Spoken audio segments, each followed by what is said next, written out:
ताई मला सांगा की उमेदवार म्हटलं की तो उमेदवार काय आहे, त्या उमेदवाराची पार्श्वभूमी काय आहे आणि त्या उमेदवाराचं काम काय आहे यावरती अनेकदा चर्चा होते.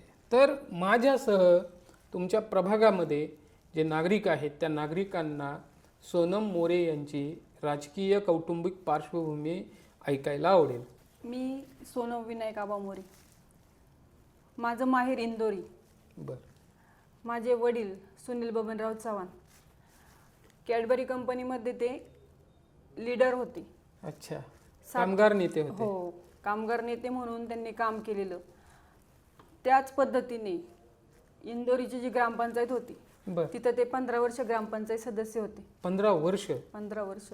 क्या बात आहे. आणि माझे जे आजोबा आहेत ते सुद्धा सामाजिक काम म्हणा किंवा आपले जे श्रावण महिन्यात जे लोक असे ग्रंथ वाचतात तर त्यांचे ते ग्रंथ वाचून लोकांना अर्थ समजावून सांगण्याचं काम म्हणजे आमच्या ते इंदोरी गावात करत होते. बरं बरं बरं.